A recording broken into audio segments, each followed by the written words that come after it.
ladies and gentlemen, so you should have your writer's notebook out. So here's what I want to do. In case you haven't noticed what we're doing today, it says that we're going to be taking our characters for a test drive. Where have you heard that phrase before, a test drive? What does that mean? Yeah. For like testing something out? Yeah, for testing something out or trying. How many of you guys have ever seen your parents, or maybe gone with them when they've tried to get a new car? They try out one car, they try out another. Raise your hand if you've been with your parents when they did that, or you knew that they were trying to do that. Sure, that's a really common thing people do. Maybe you get in a car, you try to drive it on this street, you try to drive it on that street. Maybe you drive it really fast, maybe you drive it really slow. Maybe you slam on the brakes just to see how good the brakes are. So that's kind of what we're going to be doing with these characters and story ideas that we've been getting. So the first thing that we're going to ask you guys to do is, some of you guys have already created a character, and I'd like you guys to flip back in your notebook to where you answered the questions about a character that you created, 10 questions from last week. Oh, it's on a chart? Yeah, there are about 50 questions. So if you want, you could use this character. Raise your hand if you like this character already. Okay. And we haven't done a whole lot with it, but it's just planning an idea of a character. So hands down. Raise your hand if you thought, I'm not really in love with this character, I might want to change it. And that's okay. I thought the same thing about my character that I created. So today, I'm going to show you how to take a character for a test drive. And what that means is we're going to create a character, and then we're going to put them in an everyday situation to see how they handle it. Just like you would with a car. Take it on the road, see how it handles. Okay? So my character that I created, I just said I was going to think of a character that was named Mike, and I made a list of character traits that I'd like him to have. Now, I may end up changing his name later. Something may go better with it. So I had a character for a man, and Mike was an adult man, and I said some of the character traits that I wanted him to have. I wanted him to be a really strong businessman. And I said he was married, but maybe spends a lot of time at work. Now, when I started making this list, I didn't know all of these things. I picked one thing, businessman. Okay, he's going to be a businessman. So what would go with that? And so for me, in my head, I built this list piece by piece. I didn't know all these things off the bat. I had to think, how do I want this character to seem? So the next thing I thought of is that I wanted him to seem uptight. Does anybody know what uptight means? Want to try to explain it? Like Like that. Yeah. Maybe he's really stressed out. It's kind of the opposite of relaxed. He's definitely not like, hey man, do whatever you want. Okay, uptight is the opposite of that. Did it? like too close off, like that. Yeah, maybe that, but it's because of stress usually. Something about that. I also said I wanted him to be organized, and so as I was building this, I thought this kind of guy, this character, probably likes things his way. And he's probably too busy to be polite most of the time. Not that he's purposefully rude, but he's the kind of guy who's like, yeah, do you have that paper? Yeah, thanks, bye. Not gonna, hey, how was your weekend, Pasquale? Yeah, what did you do? Oh, by the way, did you have that paper for me? Okay, he's not gonna be that guy. He's too busy to do that, even though he's not necessarily rude. I have a question. Why didn't you like underline some of the words? Oh, in the green? That's the grammar. It's wanting me to capitalize. It thinks it's a sentence. So I have this list of character traits that I'd like him to have, that I sort of built as I went. And that's the first step in thinking of how a character's going to look. It's the same idea that you might do if you were buying a car. I wanted to have the bleep bleep. What do you call it here? Alarma? Yeah, I don't know. There's a keyless entry is what it's called in English. So I wanted to have that. I wanted to have 4 doors because I maybe have some kids or I have some stuff I want to put in the back. I wanted to have 4-wheel drive so that I can take it up to the mountains. So you try to think about the characteristics that you want your character to have the same way you think about when you buy a car, what it's going to look like. Okay? Or what your parents want it to look like, I guess. Maybe you guys have influence on that. Mom, Dad, I have this kind of car. You actually are in control of that for your character. This is the kind of character I want to make. So what I'd like for you to do is either looking at that character that you started creating last week, or maybe you want to wipe it out and start a whole new one like I did. You are going to make a list. Now I have 1, 2, 3, 4, 5, 6, 7 things on that list. I'd like for you to have minimum 4 or 5 to start building an idea of a character. So what we're going to do now is we're going to turn to our writer's notebook, find your next empty space. We're going to plan this character that you're going to create soon with some character traits. At least 4 or 5. If you have more, that's fine. and then we'll come back together in a few minutes.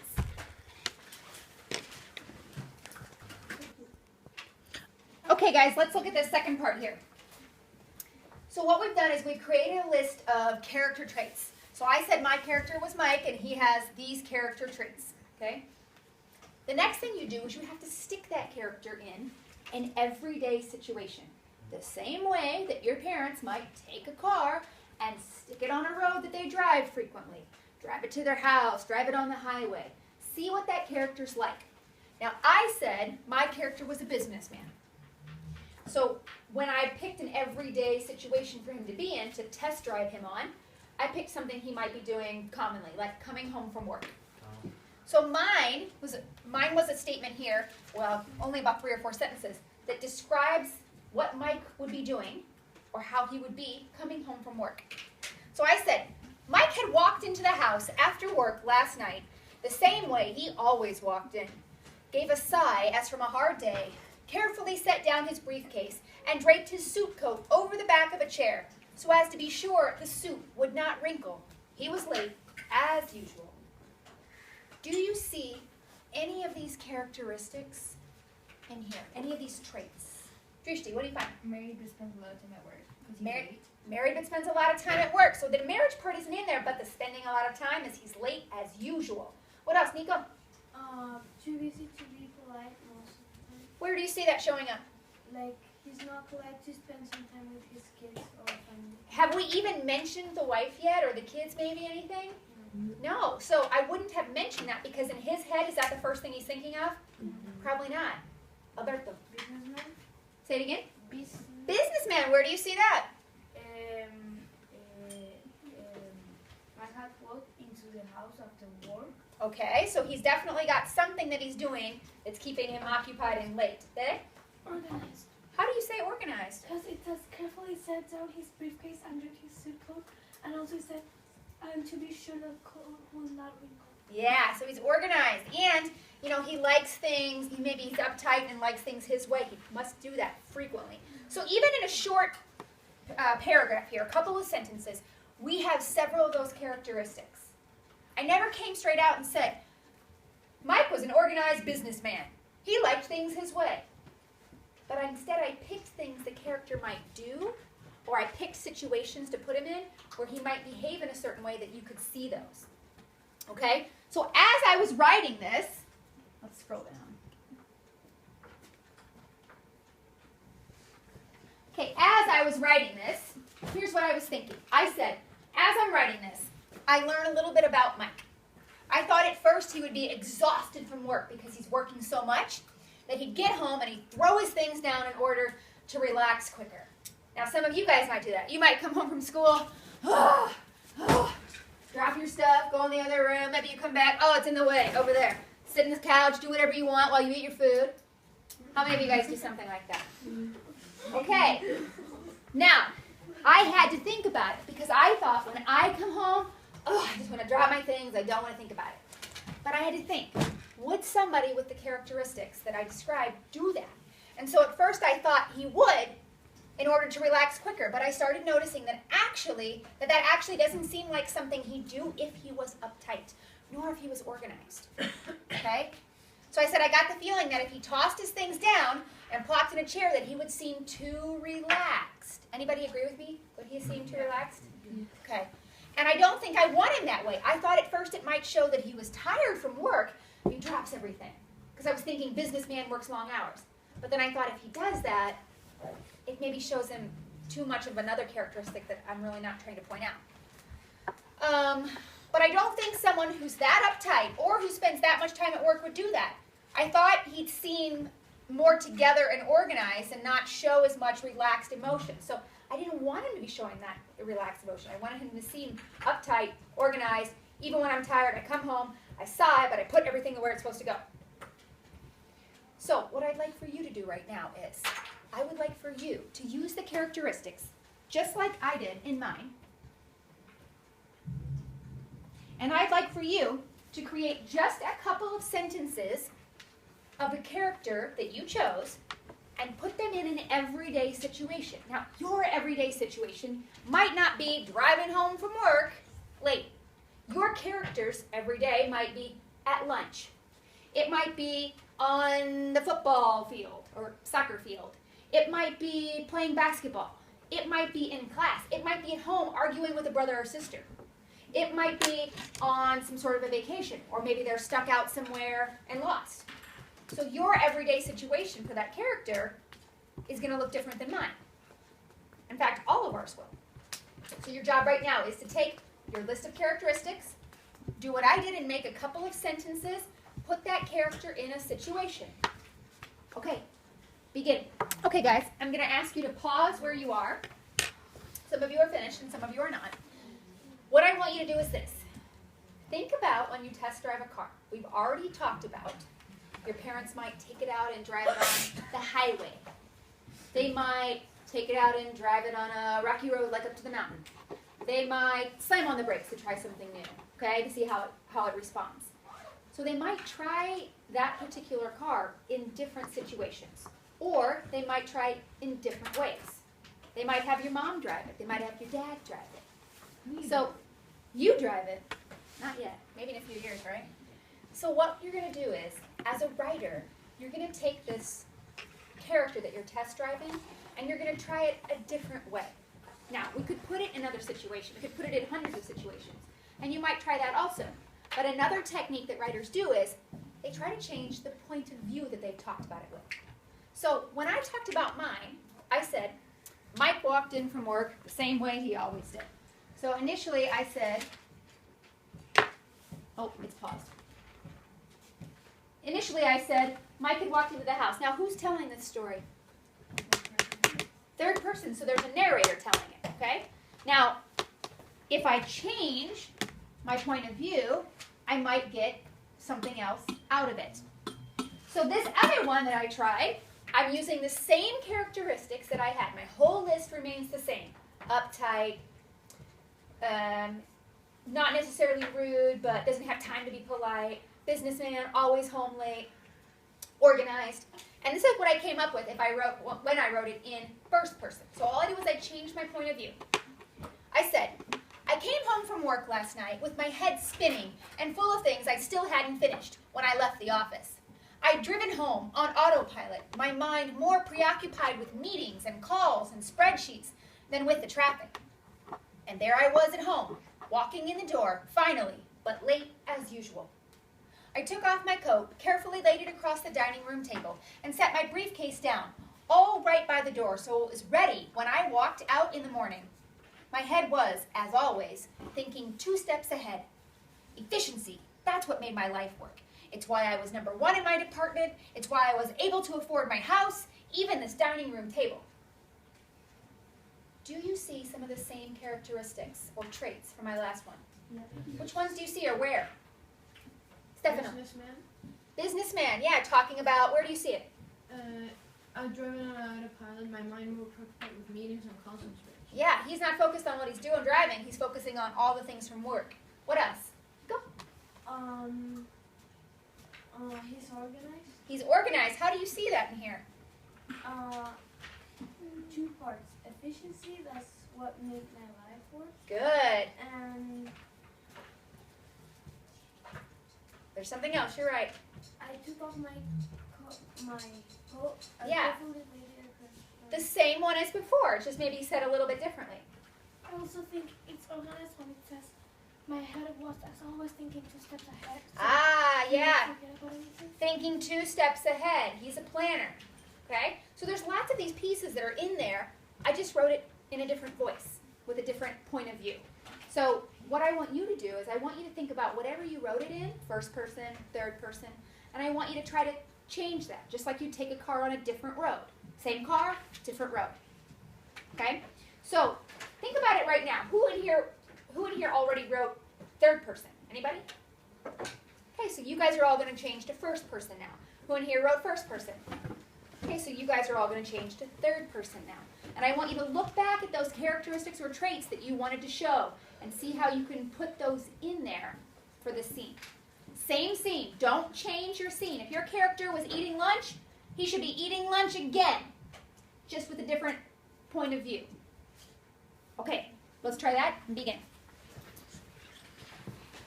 Okay, so I'd like to pause for a second. I know some of you are finished and some of you are still finishing up. How many of you guys, looking back at your two writings, same character, same situation, same character traits, just two different point of views. How many of you guys prefer your third person one? How many of you prefer your first one? Now I'm interested to see. Raise your hand if the one you prefer is the first one that you wrote. Raise your hand if the one that you prefer is the second one you wrote.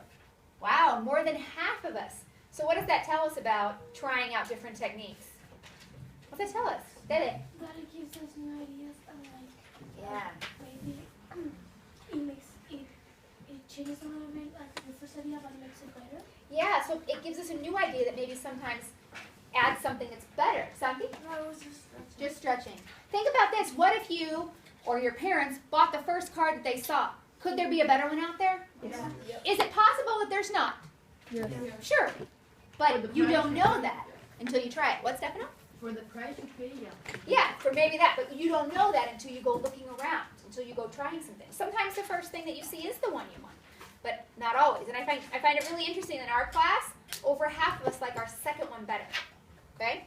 So what I want you to look at here is, most of us, as I was coming around looking, are doing the showing that I want. I want you to notice, though, what I mean by that. When I say to make your character do these traits or to show these traits, I mean that you never directly say the character traits that your character is. So I said, mine was a businessman, he's organized, he's uptight, he's this, he's this, he's this, he's this. Okay. I'm funny. I like, What? it's like, I'm funny in first person. Right. So in first person it could sound a little awkward, but sometimes in a narrator or in a third person voice, we think it's okay to say that. And actually it makes our writing a little bit flat, a little bit dull. So notice that I never say, Mike is a businessman. I have him thinking about what? Work. Yeah, about his work stuff, his spreadsheets, his business meetings, his contacts. I wrote like I just like in first person. I just do what I am told. Anything to save the queen. And one of my like characteristics is that he's really like loyal. Loyal and compliant. Yeah, so maybe you have him saying or thinking something to another character. I just do what I'm told. Maybe he thinks that, or maybe he's arguing with another character. And that shows that he's loyal. Now, could we also show loyalty in another way? Of course. But we can't do a very good job of it. It becomes flat if we just say the characteristic. So again, I never say Mike is organized. What do I have him do with his coat? Leave it organized. Leave it organized on the table back or the back of the chair, and I have him leave it ready for the next day, 2 steps ahead. Okay? I have him uptight, perfectly put there so that it doesn't wrinkle. Right? Those are things that I never say, but I make him do something, or I show the audience that he is that. So what I want you to do right now is in your one that you like the best. Figure out if it's your first one or your second one, whether it's first person or third person. Whatever one you like the best, I want you to go back and really quickly check to see if you directly stated any of your characteristics. Because I noticed when I was practicing this, I did that at first, and then I thought, I'm going to change it. If you did, I want you to circle it so that we can come back and change that.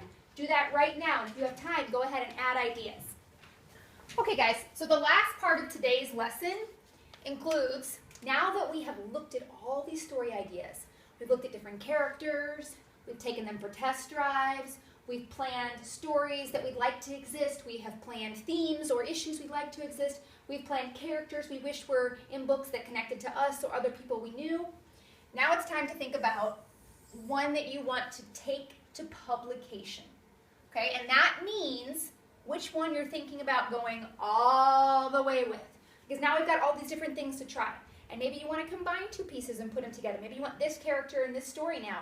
And that's your big final draft of something. Now, we're a long way from the final draft, but this is the story we're going to take to publication and move forward with. So, I've got a chart for you, and you've all got it glued in your notebooks. You have 3 different story ideas that I'm asking you to think about. Your top 3 story ideas that you might want to take to publication. So you're going to think of the top 3, even though you've got 8 or 10 or 12 or something like that in your notebooks. And you're going to say, for instance, maybe I want to take my story about Harry's wife who is missing that we started the other day, or that you saw that I started the other day. that's my story idea. Maybe my second one is my character Mike, who is a businessman, and his struggles to maintain a marriage. Now, you guys might have stories that are very, very different than mine. I'm in my 30s, you guys are 12 and 13. So your stories are going to look different, and that's okay. And maybe I have a third one down here. So I think about my first story idea. I think category 1. I think this story is important because. What makes me think this story is important? I think this story is important because I have a strong sense of character about Harry. And I think, as some of you guys noticed when I first started this, that there's some really good tension in here. Because remember, we don't know why Harry's wife is missing, and this could be something that has a lot of tension in it for the reader, which makes it more entertaining. I think there's a lot of tension in this story. Okay? Explain what the story does for you. As I said, I have a strong sense of character about Harry. I seem to know him pretty well. In fact, when we were practicing this, and I was showing you on the board, remember I said I really wanted to write this character, and he was kind of like flowing out of me. And sometimes certain characters or certain stories do that. So for me, what does this story do for me? Well, why is this one that I want to tell? And it seems to flow naturally for me. Now yours is going to look much neater than mine, but I'm trying to give you guys an idea of what you're going to do for yours. Why are you feeling connected to it? Maybe I think this particular character, for me, Harry reminds me of a certain genre that I like. Or maybe the story itself reminds me this character would go in that genre, is probably a better way to say that. Or maybe I feel like this character is connected to somebody that I'm modeling him after. Okay? For me, it's about the tension, and I think that I like these thriller-type stories, especially one I read recently called Gone Girl, and I feel like this character could go really well in there. So I'm going to say, seems like a character I have identified with in Gone Girl. Okay? Hopefully yours is much neater. This is just an idea. So what do you imagine it will do for your readers? Well, as I mentioned earlier, I think this was going to create some tension. Okay? This is a character that we're not sure if he's the reason his wife is missing, or if the wife doesn't like something else, or she's just been taken. So I think it can create a sense of tension for the reader, wondering this whole time if Harry's this person who, made her want to leave, or if he's innocent in this whole idea and she's been taken. So it creates tension mostly about the nature of the character and why the wife is missing. Okay? Why would readers enjoy this? Again, the tension and who will connect with this. I think this is mostly good for people who like thriller stories. That's the one that I like, and so that's what I'm sort of modeling this after. So maybe somebody who likes thriller stories would be the one who connects to this. Okay? So you're going to do this for your top 3 stories in your notebook, or if there's maybe only 1 or 2 and you've got a brand new one, stick it in there. But these are your top 3, and then we're going to go ahead and decide later. Today we're planning, tomorrow we start moving forward. Okay? Start doing that.